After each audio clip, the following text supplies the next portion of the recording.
That's all trip. இது ஒரு auto மற்றும் கேப் புக்கிங் ஆப். டிரைவருக்கும் பேசஞ்சருக்கும் நடுவில் இந்த ஆப் இருந்துட்டு ரேட்டை தீர்மானிக்காம டிரைவரே ரேட்டை தீர்மானிக்கலாம். பேசஞ்சரும் அவங்க அர்ஜென்சியை பொறுத்து முடிவு எடுத்துக்கலாம். கீழே டிஸ்கிரிப்ஷன்ல இருக்க லிங்கை கிளிக் பண்ணி தட்ஸ் ஆல் ட்ரிப்பை டவுன்லோட் பண்ணி. நெல்லை 9வது புத்தக திருவிழா மாநகராட்சி வர்த்தக மையத்தில் இன்று மாலை துவங்குகிறது.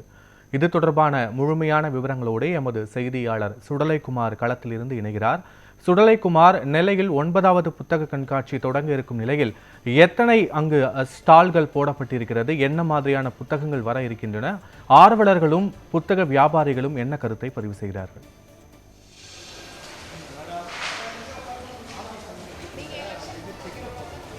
திருநெல்வேலியின் பண்பாட்டு அழகியலையும் மாவட்டத்தினுடைய வரலாற்றையும் பறைசாற்றும் விதமாக நெல்லை பொருணை நெல்லை என்ற 9வது புத்தக திருவிழாவானது இன்று மாலை 4 மணிக்கு சட்டப்பேரவைத் தலைவர் அப்பாவு மற்றும் மாவட்ட ஆட்சித்தலைவர் சுகுமார் ஆகியோர் திறந்து வைக்க இருக்கிறார்கள்.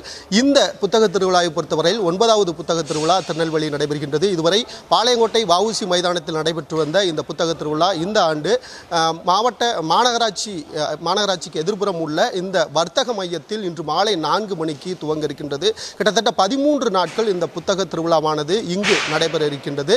கிட்டத்தட்ட தமிழகம் முழுவதும் இருந்து 115 முன்னணி பதிப்பகங்கள் இருந்து 115 அரங்குகள் அமைக்கப்பட்டிருந்த நிலையில் இன்று கூடுதலாக 20 அரங்குகள் அமைக்கப்பட்டதாக தெரிவிக்கப்பட்டிருக்கிறது. இந்த புத்தக திருவிழாவுக்கான ஏற்பாடுகள் என்பது மிகவும் மும்முரமாக நடைபெற்று வருகிறது. இது குறித்து நம்மோடு பேசுவதற்காக தற்பொழுது இந்த புத்தக திருவிழாவுடைய ஏற்பாடுகள் குறித்து ஆய்வு செய்வதற்காக மாவட்ட ஆட்சியுடைய நேர்முக உதவியாளர் மற்றும் இந்த புத்தக திருவிழாவுக்காக நியமிக்கப்பட்டிருக்கிற வட்டாட்சியர் உள்ளிட்ட பல அதிகாரிகள் இருக்காக அவரிடம் கேட்கலாம். சார் வணக்கம். ஏற்பாடுகள் என்ன மாதிரியான ஏற்பாடுகள் செய்யப்பட்டிருக்கு? இந்த புத்தக திருவிழாக்கு எத்தனை அரங்குகள் அமைக்கப்பட்டிருக்கு? புத்தகங்கள் எங்கெங்கெல்லாம் வந்து? எப்போதுமே நெல்லை பொருணை புத்தக திருவிழா தமிழகத்தில் சிறப்பு வாய்ந்த புத்தக திருவிழாவாக இருக்கும்.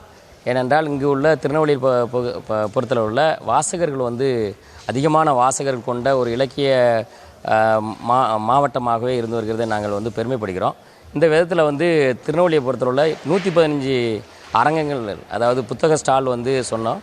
ஆனால் அதனுடைய திருநெல்வேலியினுடைய புத்தக திருவிழாவினுடைய ஒரு மிகப்பெரிய எழுச்சியான போக்கை கண்டு 125 ஸ்டாலாக இந்த வருடம் உயரப்பட்டுள்ளது. வேறு என்னென்ன மாதிரியான ஏற்பாடுகள் செஞ்சுருக்கு? இந்த புத்தக திருவிழாவில் பொதுமக்கள்கிட்ட வாசிப்பு திறனை அதிகரிக்க என்ன மாதிரியான விழிப்புணர்வுகள் ஏற்படும்?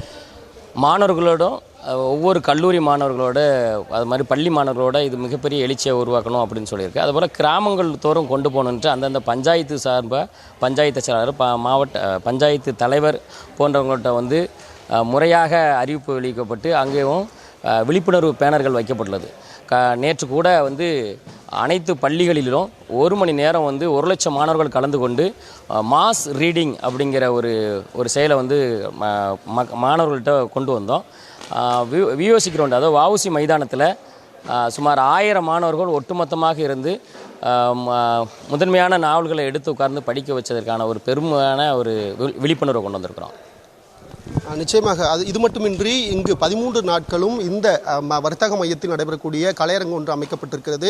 அங்கு மாணவர்களிடையே விழிப்புணர்வு ஏற்படுத்துவதற்காக பல்வேறு கலை நிகழ்ச்சிகளும் புத்தகத்தினுடைய வாசிப்பு திறனை அதிகரிப்பதற்கான பல்வேறு விழிப்புணர்வு நிகழ்ச்சிகளையும் நடத்துவதற்காக மாவட்ட நிர்வாகம் சார்பில் ஏற்பாடு செய்யப்பட்டிருக்கிறது. கிட்டத்தட்ட 125 அரங்குகளுடன் இன்று மாலை 4 மணிக்கு இந்த 13 நாட்கள் நடைபெறக்கூடிய இந்த புத்தக திருவிழாவானது கோலாகலமாக துவங்கியிருக்கின்றது. பத்மநாபன்.